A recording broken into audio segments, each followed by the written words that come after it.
Ladies and gentlemen, approval is one of the most intoxicating experiences for the human spirit.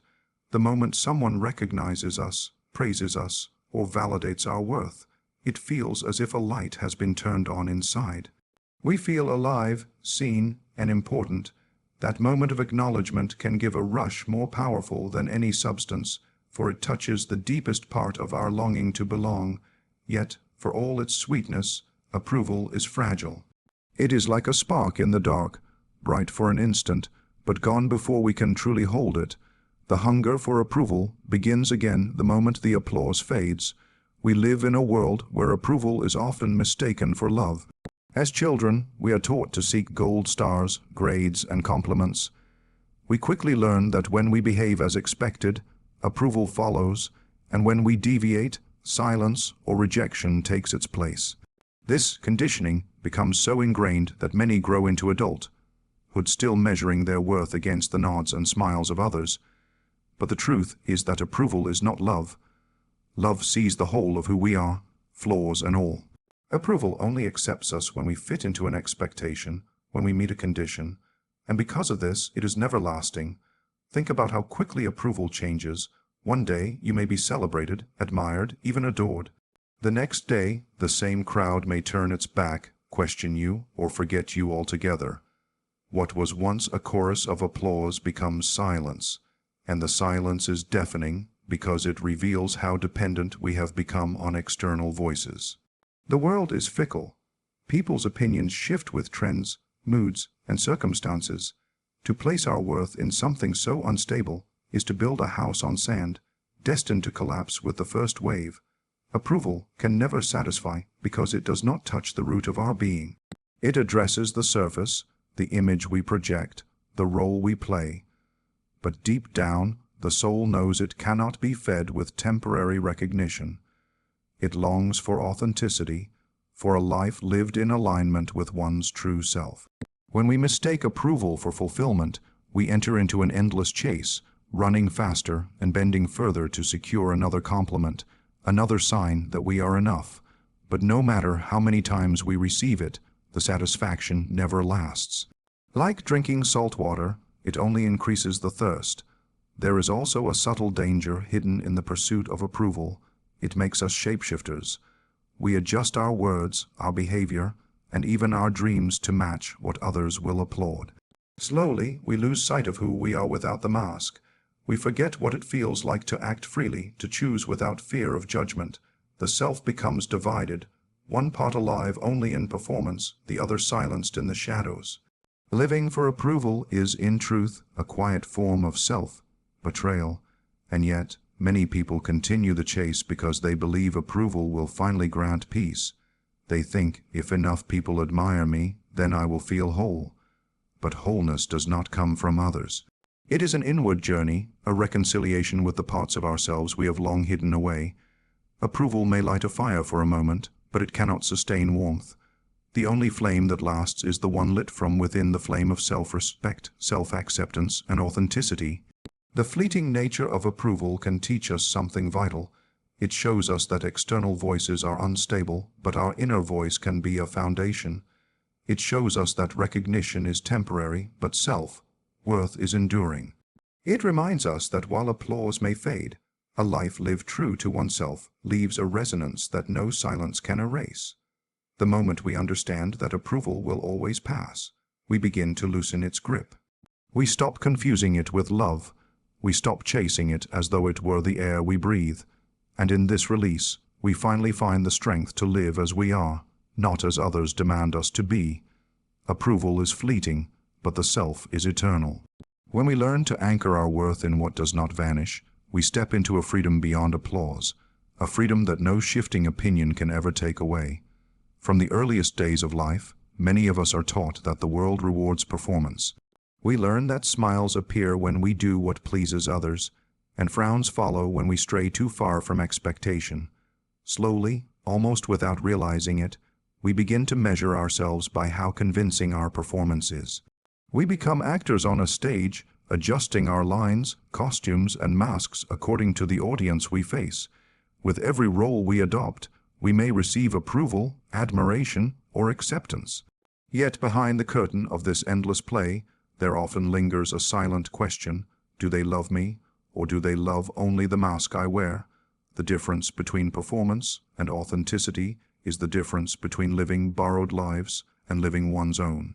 Performance demands that we continually adapt, reshape, and conceal parts of ourselves so that others feel comfortable. It requires energy, calculation, and the constant fear of being exposed. Authenticity, on the other hand, is rooted in honesty. It asks us to stand as we are, unpolished, imperfect, and vulnerable, without apology.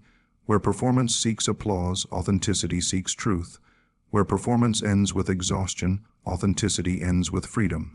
To understand the weight of performance, imagine carrying a mask day after day. At first, it feels light, perhaps even beautiful.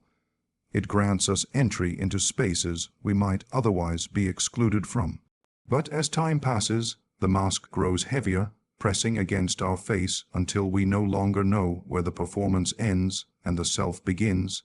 Many people spend entire lives in this condition, admired by others but estranged from themselves. They play their roles so well that even they begin to forget the face behind the mask. But deep within, the soul knows it has been silenced, and it begins to whisper in restless ways, through anxiety, dissatisfaction, or a constant sense that something essential is missing. Authenticity does not promise universal approval, nor does it shield us from rejection. In fact, to be authentic is often to stand against the tide, to risk misunderstanding, and to accept that not everyone will applaud who we truly are. Yet this is precisely why authenticity matters. Performance binds us to conditions, but authenticity liberates us from them. When we choose authenticity, we trade the fleeting comfort of applause for the enduring strength of integrity. We may lose some audiences, but we gain ourselves. And in gaining ourselves, we discover a depth of peace that no performance can ever offer. The beauty of authenticity is that it attracts what truly belongs to us. The friendships, opportunities, and love we gain while performing are fragile, for they are built on illusions. They last only as long as we can maintain the mask.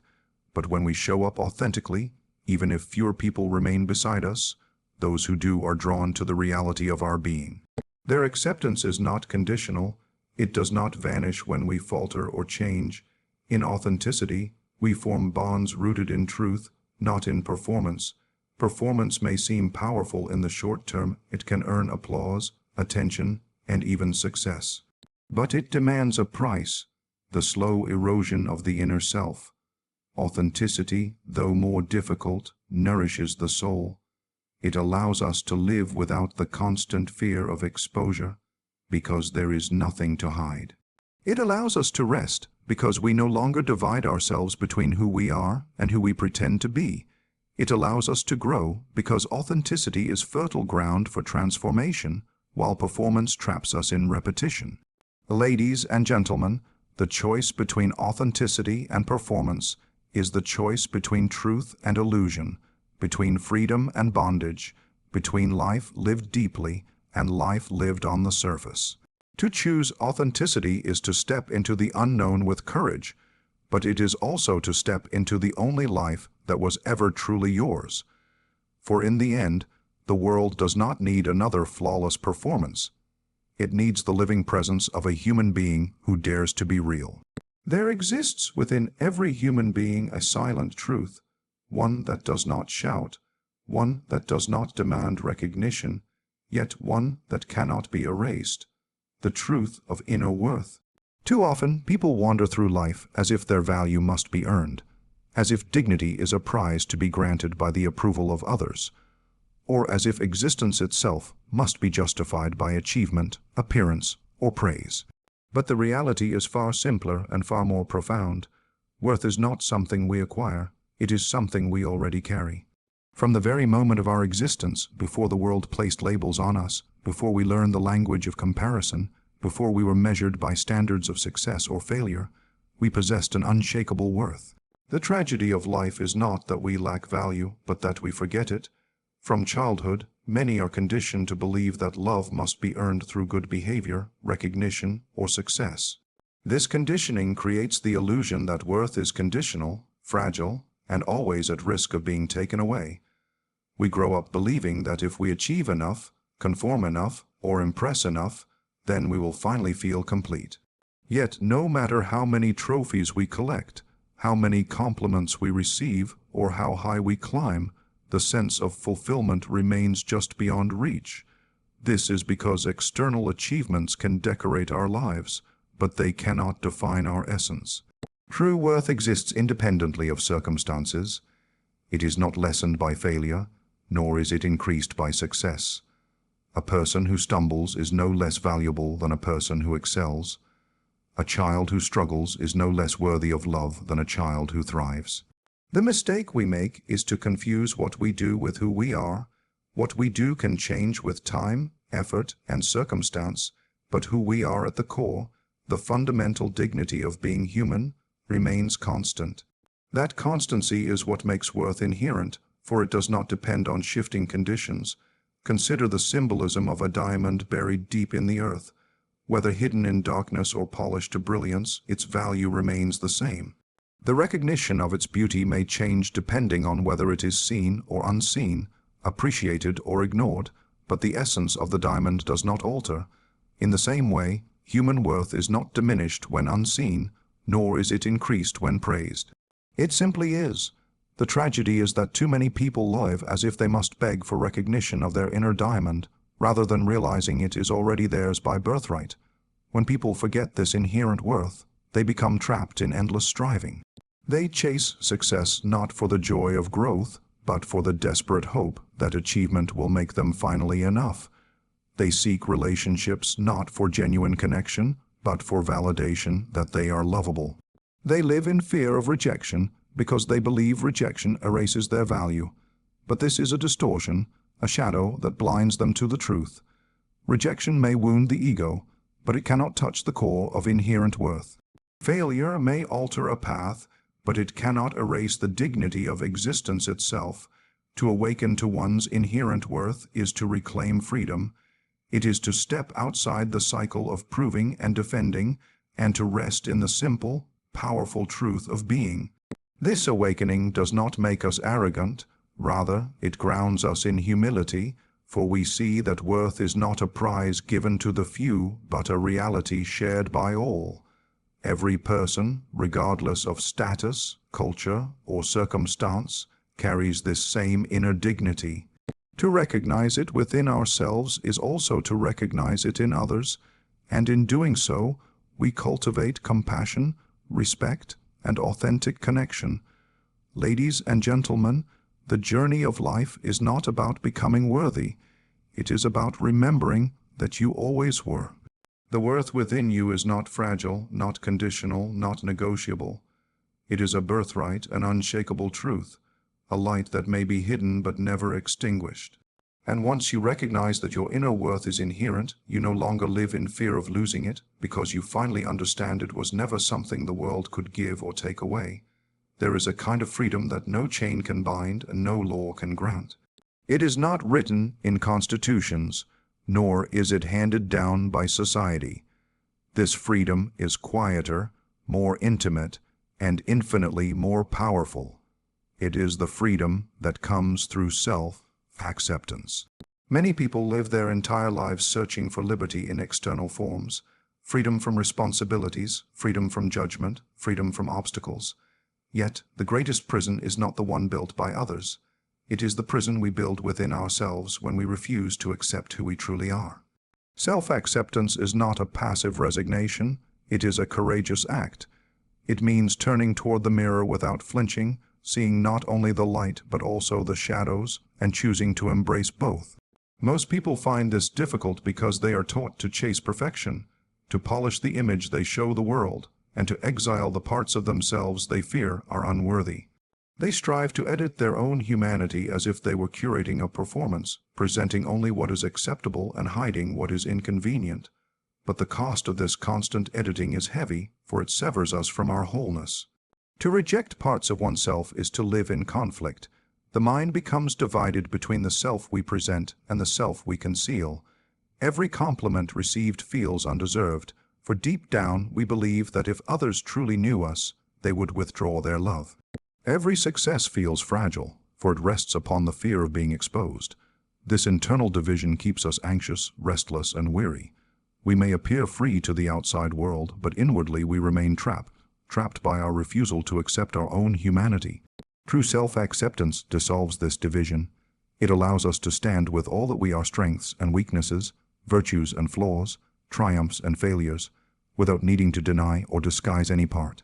It does not mean celebrating every imperfection or refusing to grow. It means recognizing that growth begins with honesty. Only when we accept where we are can we begin to move forward with clarity. A tree does not apologize for the crookedness of its trunk. It simply continues to grow toward the light. In the same way, self-acceptance does not chain us. It liberates us to grow authentically. The freedom that emerges from self-acceptance is profound because it breaks the hold of fear. Fear thrives on rejection. The fear of not being good enough, the fear of being unlovable, the fear of being cast aside. But when we accept ourselves, these fears lose their grip. We are no longer held hostage by the opinions of others, for we already carry the acceptance we once sought outside. Criticism may sting, but it does not shatter us. Rejection may wound, but it does not define us. Praise may uplift, but it does not enslave us. In self-acceptance, we discover a freedom that is immune to the changing winds of approval and disapproval. There is also a deeper dimension to this freedom, compassion. When we accept ourselves, we soften toward our flaws, and in doing so, we soften toward others. The harshness we once carried, born from rejecting our own humanity, begins to dissolve. We see that everyone carries hidden struggles, hidden wounds, hidden shadows, and just as we have learned to embrace our own, we learn to embrace theirs. Self-acceptance, then, not only frees the individual, it frees relationships. It opens the door to connections built not on performance or pretense, but on truth and mutual respect. Ladies and gentlemen, freedom through self-acceptance is not the absence of struggle. It is the courage to live openly within it. It is the realization that nothing within us needs to be exiled in order for us to be whole. The light and the shadow both belong, and when embraced, they create a harmony that no external judgment can disturb. To accept oneself is to step into a freedom far greater than the applause of others or the pursuit of perfection. It is the freedom of being fully, unapologetically alive. Freedom is not found in applause, nor in the masks we wear to win approval. It is found when we stand face to face with ourselves, unafraid, unashamed, and unbroken. To accept who we are is to dissolve the prison of self-rejection and to step into a freedom that no one can take away. The world may offer us approval or deny it, but when we accept ourselves, we carry a freedom that endures beyond every judgment. That, ladies and gentlemen, is the freedom of truly living.